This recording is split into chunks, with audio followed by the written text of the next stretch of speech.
Здравейте и добре дошли в моят YouTube канал. Днес ще разгледаме един JSON парсер на C++.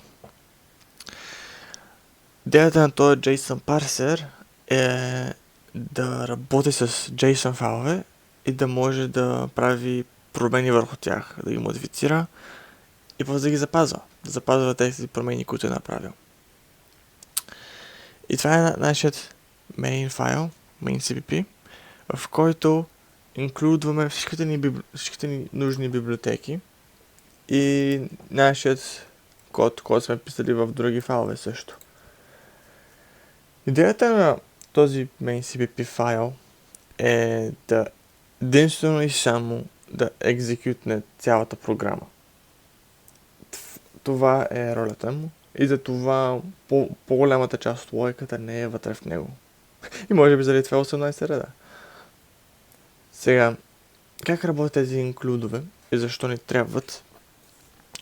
Първо, ние използваме include IOStream, защото това ни предоставя до библиотеките до cin, stdcin, stdcout, които са за вход и изход на командния ред. И всъщност ни предоставя, мисля, че и endl. Така. Следващия ни include е string, който е... Всъщност това е един голям рапър върху ето const char звезда, този тип. Какво представлява това? Даже мисля, че е само char звезда. Защото това е поинтър към масив, който е от символи. Това не е само поинтър към масив от символи, това е самият масив от символи и поинтъра към него. И този масив от символи е в хипа, т.е. че в динамичната памет, в RAM-та. Да. Не е в стака, а е в хипа. Разликата е, че стака се контролира спрямо реда, на който спрямо самият ред на execution на самата програма. Тоест това отива в стака, защото е тук, това отива в стака, защото е тук. Тук е декларирано, от програмата е декларирано, отива в стака. Всеки път не декларираме, ами дефинираме.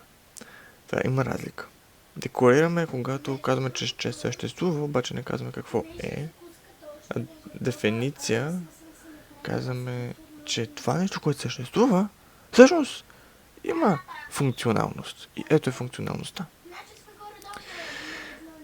Сега, стака има подредба.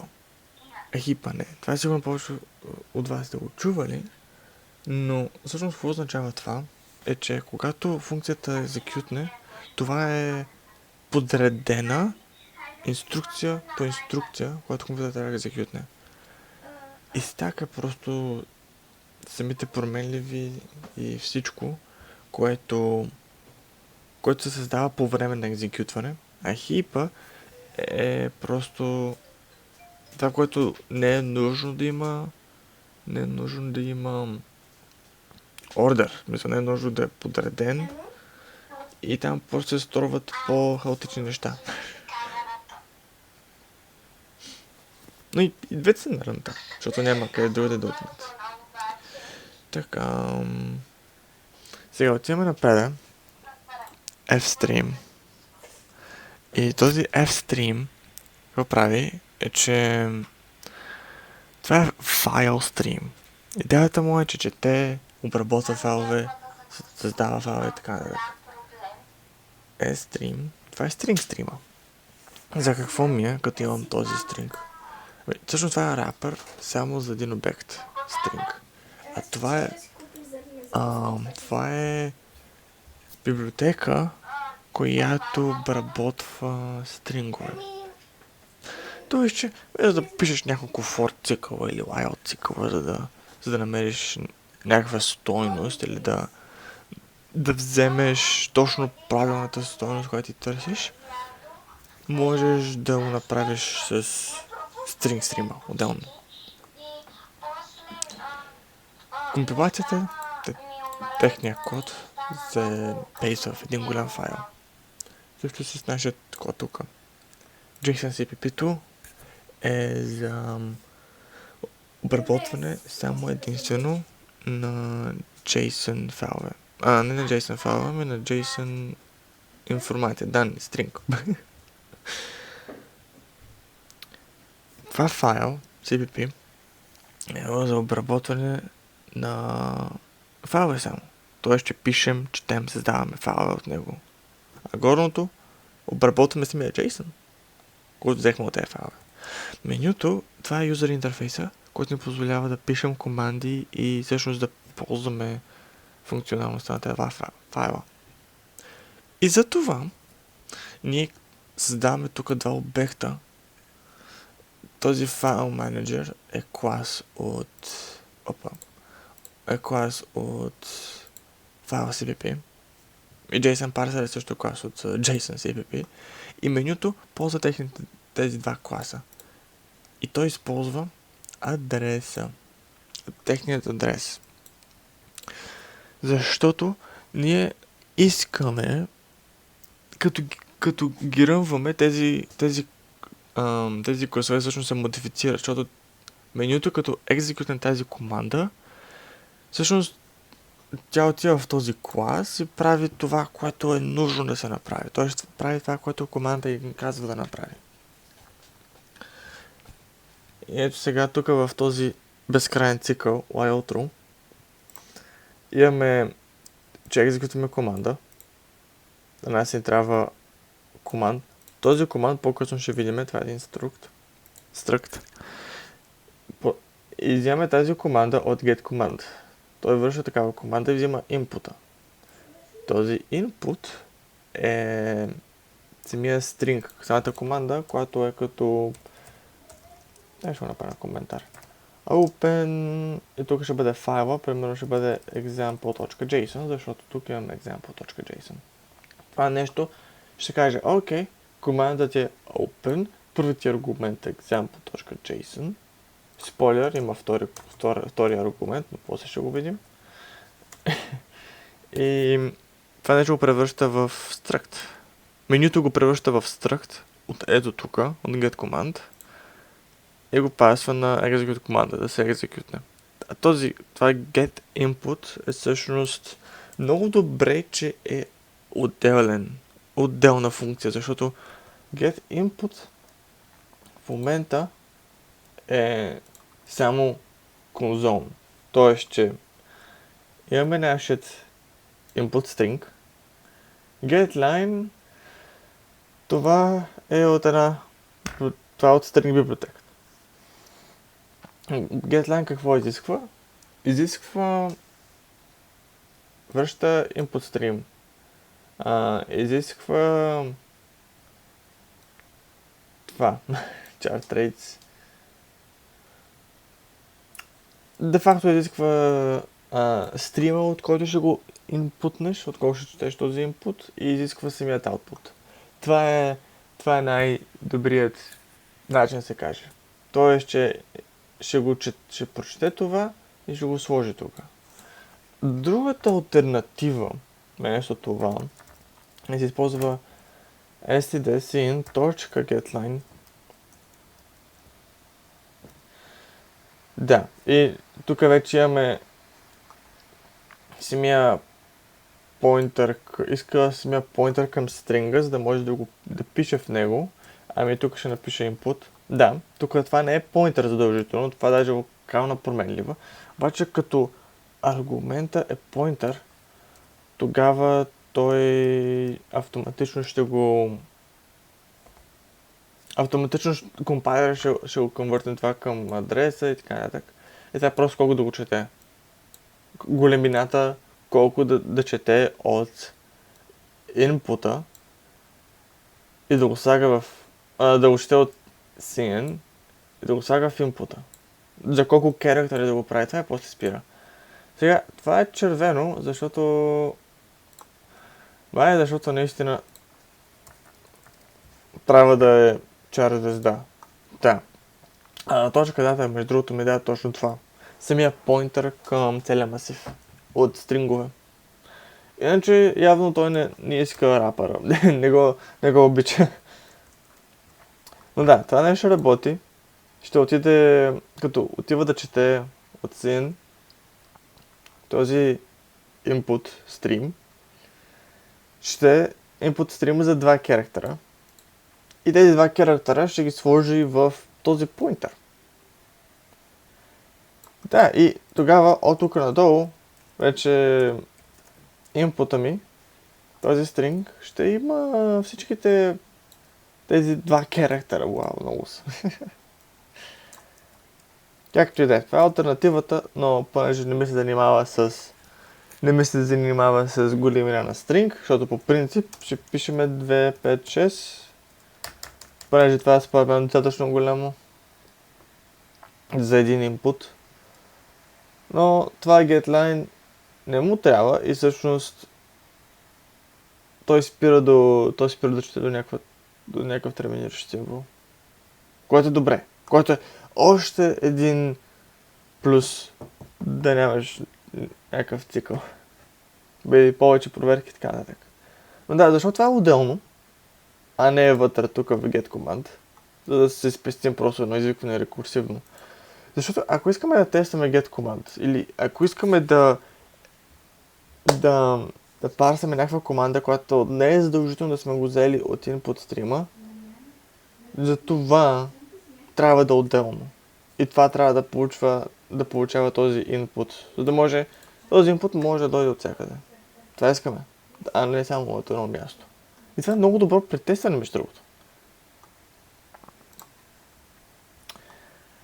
И да отидем напред, да отидем в менюто. Първо в менюто. Сега, това е меню CPP. Този файл прави самата имплементация на меню HPP. Какво е меню HPP? Това е header файла. Обаче защо е PP? Защото ако напишем само menu.h, това пак ще бъде валиден header файл. Но ще бъде header файл, който очаква кода да бъде на C. А ние пишеме на C++. И следователно, ако напишем HPP, тогава кода ще очаквам да бъде на C++. Защото тогава вече стандарта се мени. Това е стандарт и зависи на какъв език пишеш.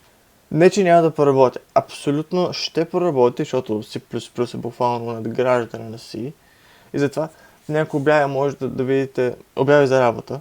C наклонена C++. Много са близки като езици, но имат различни фичери. Така. И понеже това е написано на C++, затова е HPP. Идеята на HPP, на header файловете, е винаги, те са създадени да бъдат нещо като интерфейсни файлове. Какво имам предвид под интерфейсни файлове е, че те буквално само декларират, а не дефинират. Тоест, те казват, съществува такова нещо, съществува такъв обект, обаче още не знаем какво прави този обект. Обаче ние задължително знаем, че съществува. Един пример. Class File Manager и Class JSON Parser. Знаем, че съществуват. Ама същото те са дефинирани някъде другаде. Но ако ги изтрием,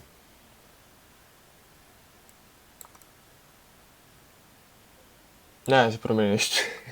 Добре, да продължим. Разбира се, че няма да се промени нещо, но това беше един интересен пример, който беше добре да го покажа. И добре да че беше там. Добре, това е като само като... Защо тогава? Това е като само... Какво беше декларации има тук, а не дефиниции. Защо тогава имаме enemy и структура? Защо имахме предишния клас, който го бяхме декорирали тук като файл и JSON? Ами, всъщност тук използваме ги. Обаче те са декларирани тук вече. Не е нужда да ги декларираме два пъти. И нямаше изобщо ерор. Защо? Защото заради този Pragma Once. И това беше много добър пример, защото беше там. Не беше нарочно, признавам се. Но беше доста добър пример. Аз прескочих доста теми. Доста неща прескочих. Но дайте ред по ред. Ще ходим ред по ред в момента. Да обясняваме какво означава и каква е ролята на HPP. Буквално. Pragma Once. Това означава, че специално за header файловете.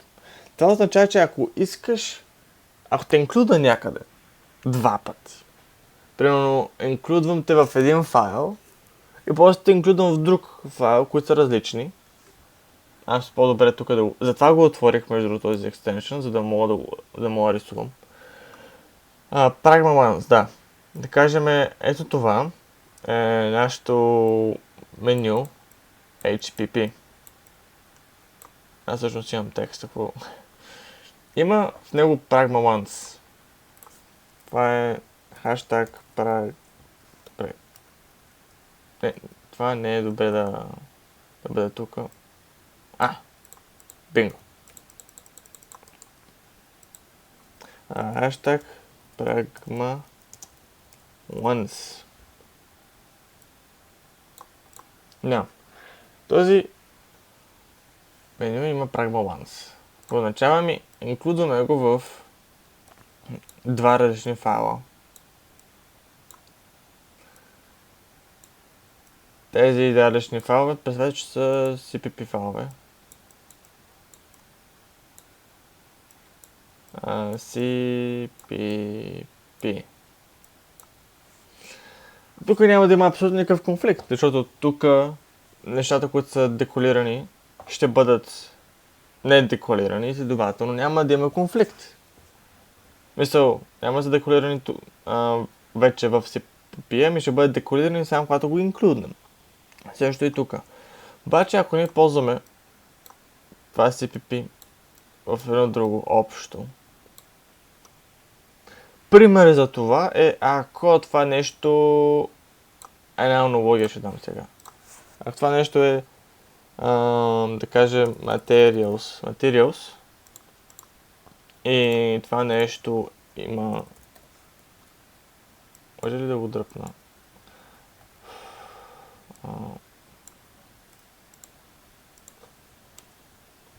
Добре, отначало ще почна. Така, и това нещо е, да кажем, къща. И това нещо е...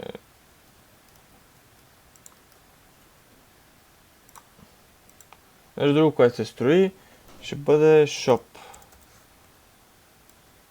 Това нещо е shop. Тогава, тези дете искат наистина материали, обаче тук ще имаме два пъти HPP.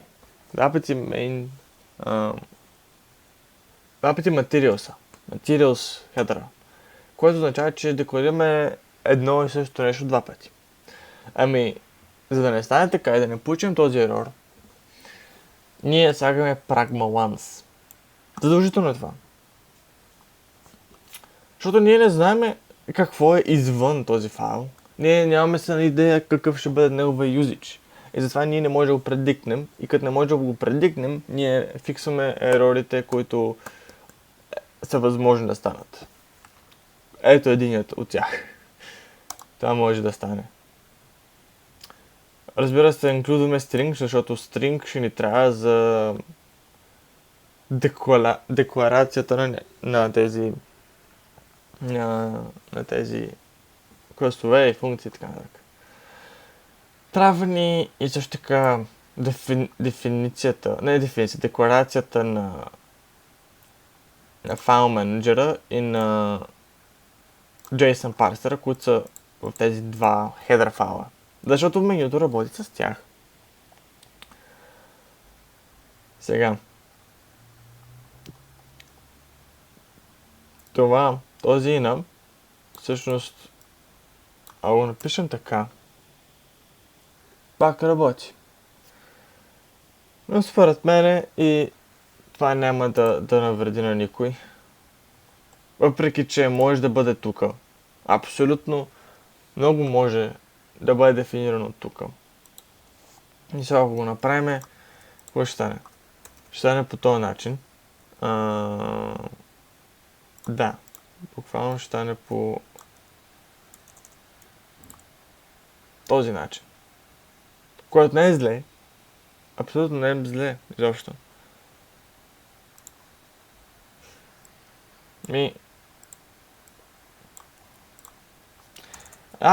За да спазваме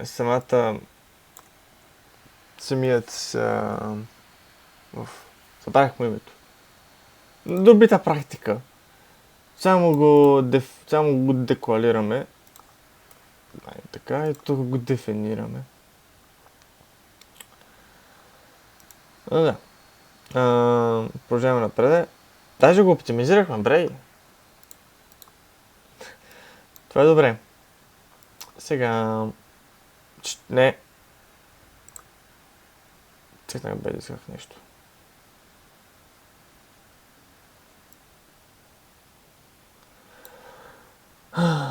Добре. Тук...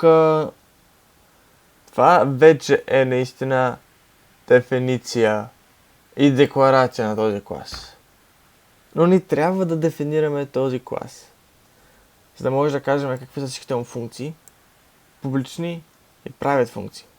Нещо много интересно. Ние като отидем да кажем на ето това и цъкнем control, за да отидем на неговата дефиниция, не декларация, отидем на неговата декларация и да държим control и хвървам върху него. И с ляв бутон цъкам и отидем на неговата дефиниция. Което според мен е доста helpful за едно нещо. Е тази структура, кое да пишеш първо, public или private. Ако имаш супер много public методи, супер много private методи, е добре първо да са public методите, защото това ще бъде първото нещо, което девелопера ще види. Public методите. То ако отишъл на самата дефиниция на този клас, търси очевидно нещо, което би искал да използва. Следователно, той ще търси в public методите. Няма да търси в private методите. Той без това не трябва да има достъп до там. Затова тук дефинираме. Ние така дефинираме конструктора. Дефинираме функцията printHelp, която по името им означава, че ще принтира help менюто. Когато екзекютваш командата help, ще принтира help менюто. И от тук се принтира help менюто. Това взима инпута, както видяхме. Това парсва инпута към този struct команда. А това нещо взима командата и я екзекютва.